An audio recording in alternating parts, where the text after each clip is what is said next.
¿Qué tal? Buenos días hermanos, ¿cómo están? Hoy sábado compartimos una vez más en la escuela bíblica el estudio de la palabra. Hoy vamos a meditar en el pasaje que se encuentra en el libro de Marcos, en el capítulo 10, del versículo 32 al 45.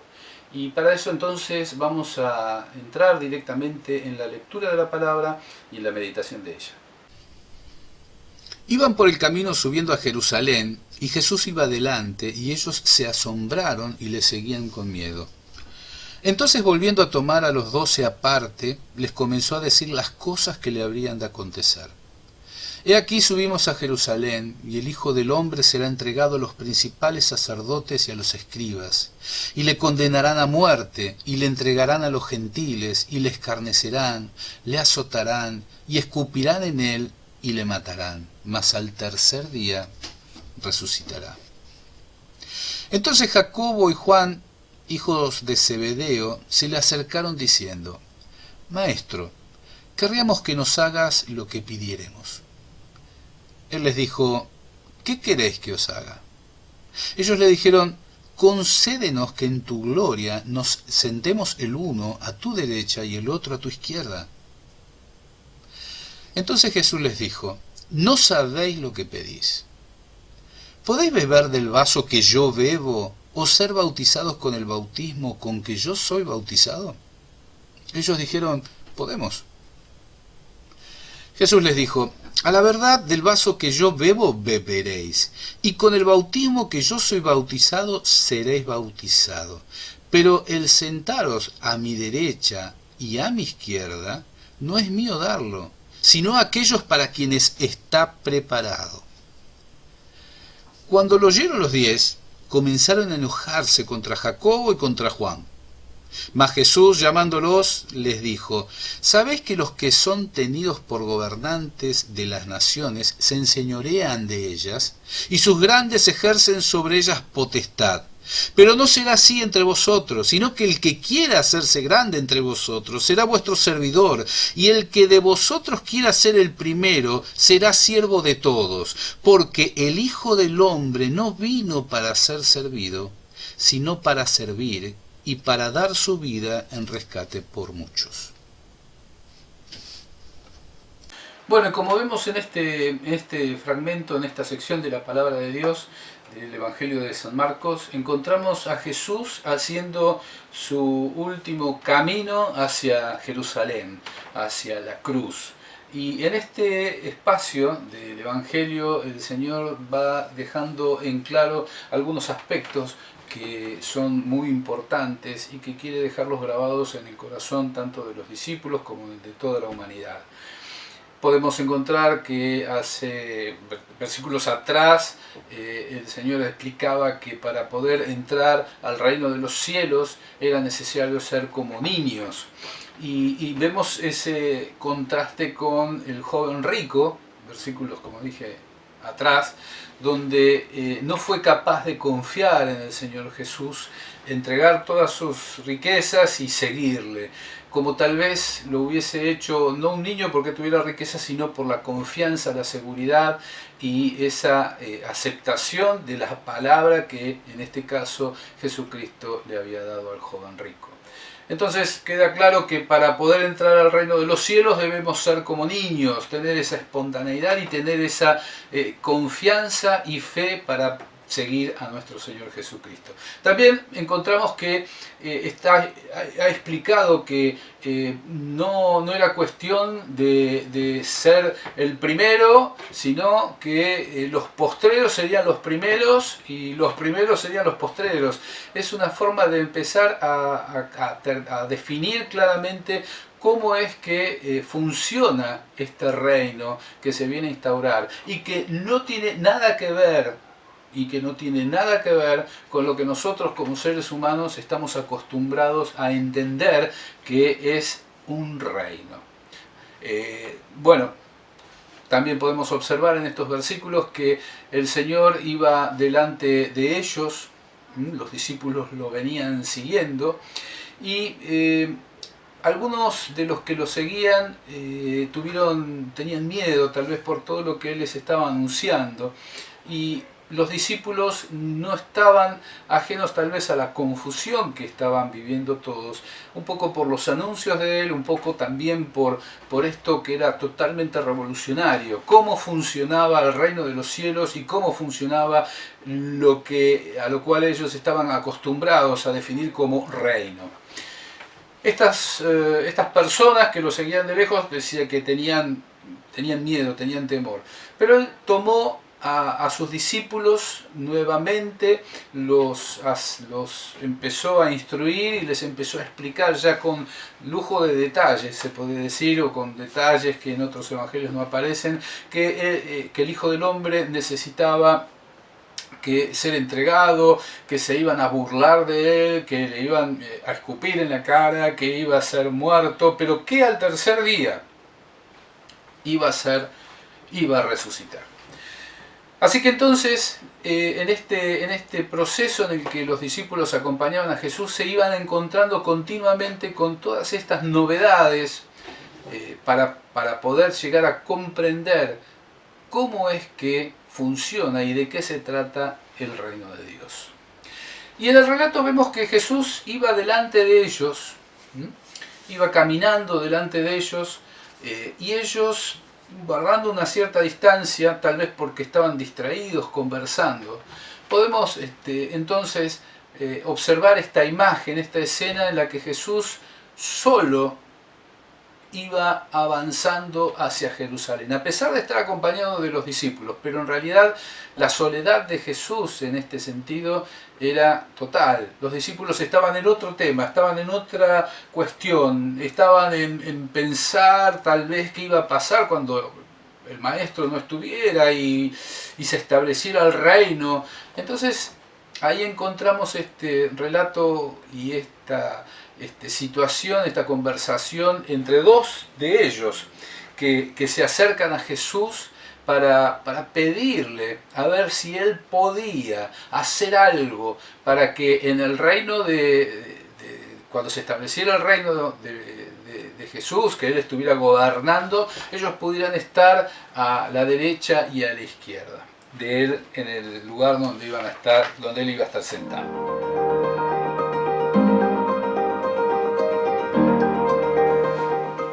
Como podemos ver en este pedido de parte de Jacobo y Juan, era un acto de egoísmo, porque lo que ellos estaban pensando, que también, lo pensaban los otros discípulos, ¿no? Por eso es que también los otros 10 se enojan.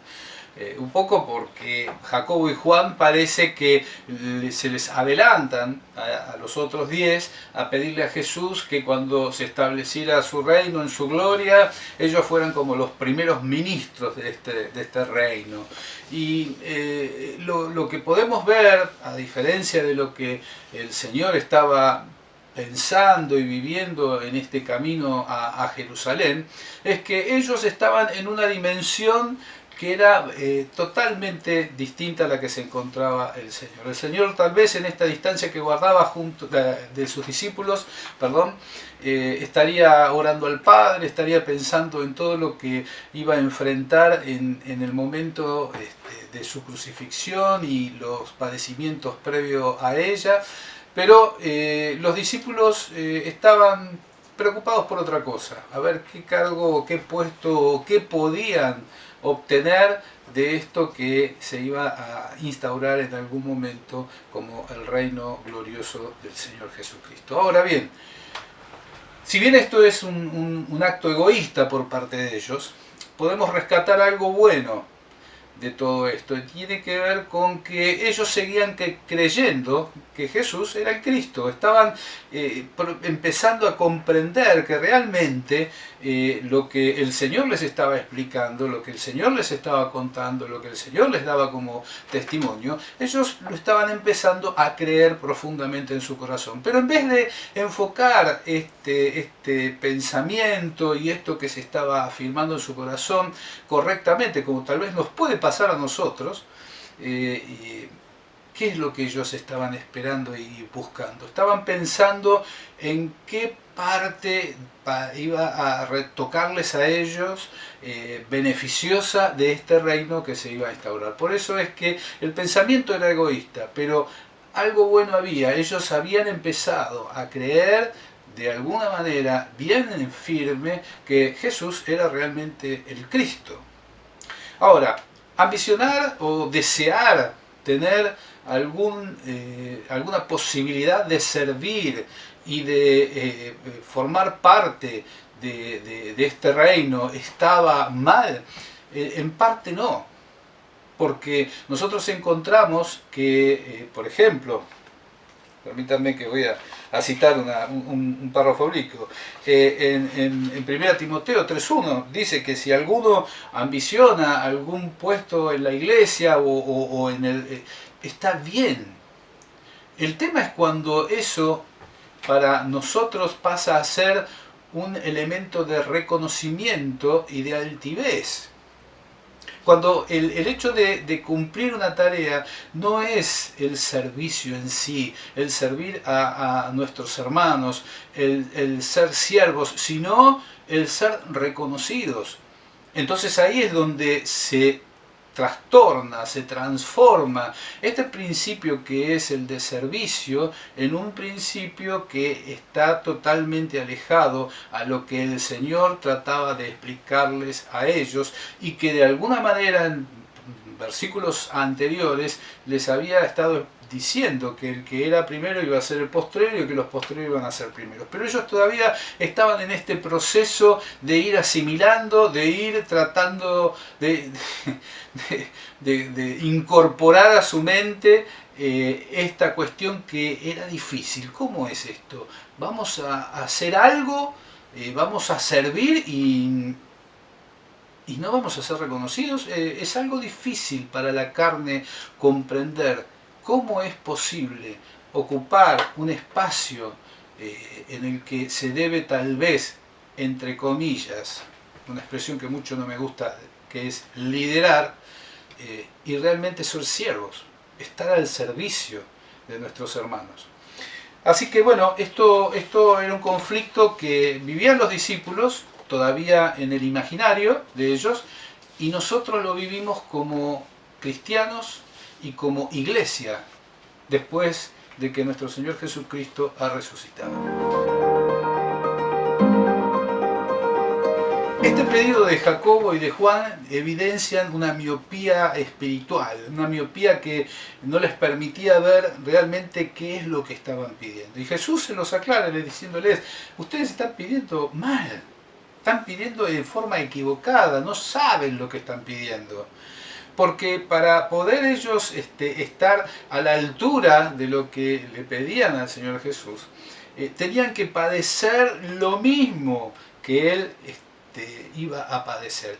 Y por supuesto, nosotros también cometemos este error. Muchas veces le pedimos a Dios, le pedimos al Señor cosas que van para nuestro beneficio, que van hacia lo que nosotros queremos, que es no sufrir, no padecer, estar bien. Y vemos que el Señor tuvo que padecer, tuvo que sufrir y tuvo que pagar un precio que tal vez nosotros no estamos dispuestos. Y es por eso que a veces las cosas que nosotros pedimos no tenemos ni la más mínima idea de lo que estamos pidiendo. Así como Jacobo y Juan, que le decían: a ver, Señor, si me puedo poner a la derecha y a él a la izquierda, y ser una especie de, como dije antes, de primeros ministros de tu reino. Y él pensaba: no tienen idea de lo que me están pidiendo. Primero que no lo determino yo, ya cada uno tiene el espacio que le ha sido asignado. Pero lo que ustedes están pidiendo es para ustedes, para sus propios deleites. Hay un pasaje muy conocido que dice: pedís y no recibís, porque pedís mal, para gastar en vuestros deleites. Esto está en Santiago 4.3. Y también hay otro que nos juega a favor, porque dentro de nuestra debilidad y de nuestra ignorancia y de nuestros equívocos, el Espíritu Santo nos auxilia en estas peticiones que hacemos equivocados. ignorando lo que estamos haciendo. Porque dice en Romanos 8:26, por ejemplo, y de igual manera el Espíritu nos ayuda en nuestra debilidad, pues ¿qué hemos de pedir como conviene? No lo sabemos, pero el Espíritu mismo intercede por nosotros con gemidos indecibles. Es cierto que tenemos un montón de promesas de parte de Dios para que podamos recurrir, para que podamos acudir a Él. Pero para poder pedir en forma coherente, de acuerdo a la mente de Dios, debemos tener una profunda comunión, intimidad con Dios, para que Él nos entienda, no, para que nosotros lo entendamos a Él, para que nuestra mente sea transformada y podamos empezar a comprender, así como Jacobo y Juan no lo entendían, yo tampoco lo entiendo. Tengo que reconocerlo, porque es así. Y cuántas veces pido cosas que Dios me dice, no sabés lo que pedís. Pero bueno, esta historia sigue, esto continúa, y sigue así diciendo lo siguiente.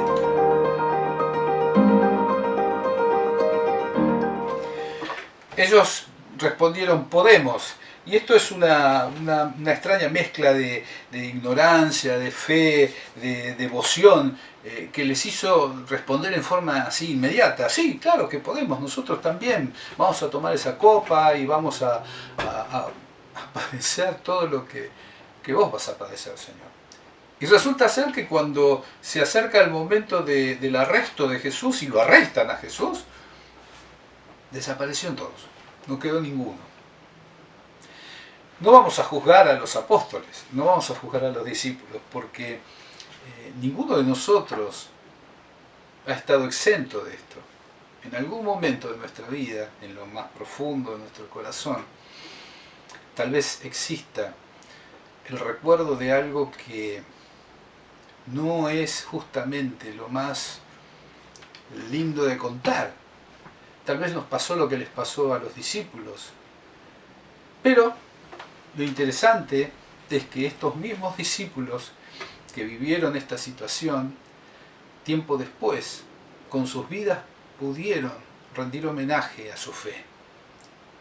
Honrar al Señor con sus vidas, como fue en el caso de Jacobo, en el libro de Hechos 12:2, si mal no recuerdo, 12:2, correcto. O en el caso de Juan, en la isla de Patmos, donde él estaba preso y muere después de un tiempo, también dice la tradición que en forma abrupta.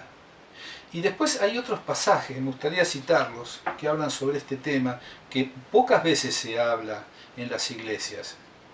Se nombra, porque a veces no es tan elegante y no tiene que ver con las cosas que nosotros esperamos obtener en esta tierra, ¿no? Un poquito lo que le pasaba a los discípulos. Pero hay unos pasajes interesantes para que tengamos presente que sería bueno citarlos. Por ejemplo, 2 Timoteo 3:12. Y también todos los que quieren vivir piadosamente en Cristo Jesús padecerán persecución. ¡Wow!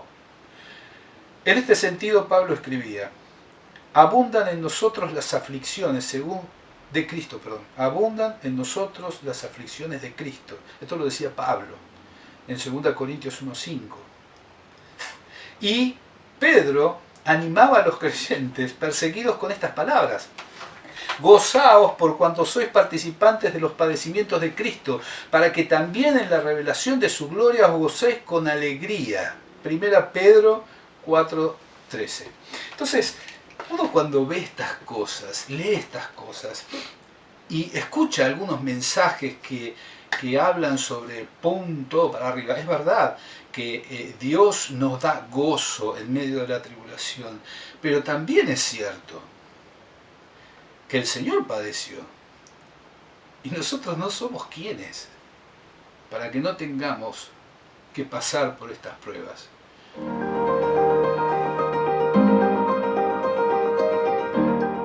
Por último, el reino o los reinos del mundo y de Cristo. Vamos a definirlo de esta manera como para darle un cierre a esta reflexión.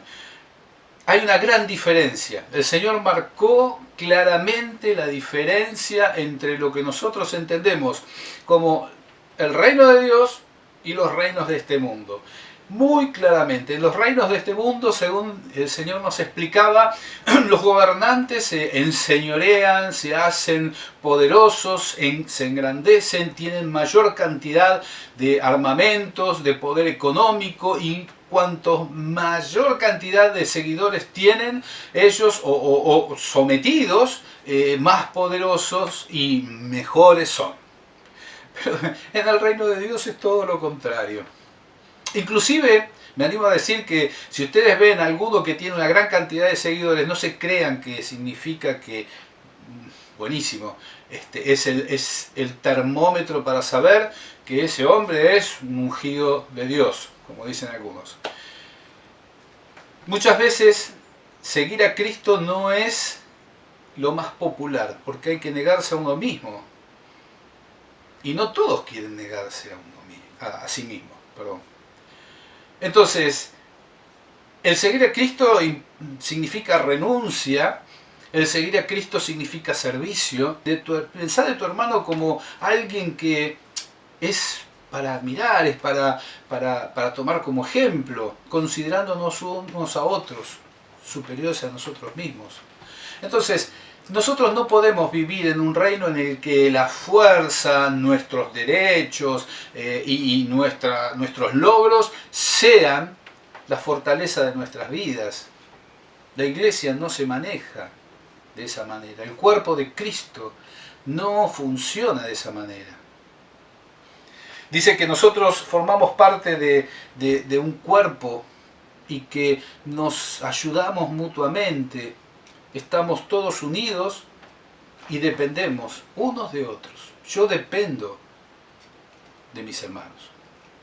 Apacentad la grey de Dios que está entre vosotros, cuidando de ella, no por fuerza, sino voluntariamente, no por ganancia deshonesta, sino con ánimo pronto, no como teniendo señorío sobre los que están a vuestro cuidado, sino siendo ejemplos de la grey.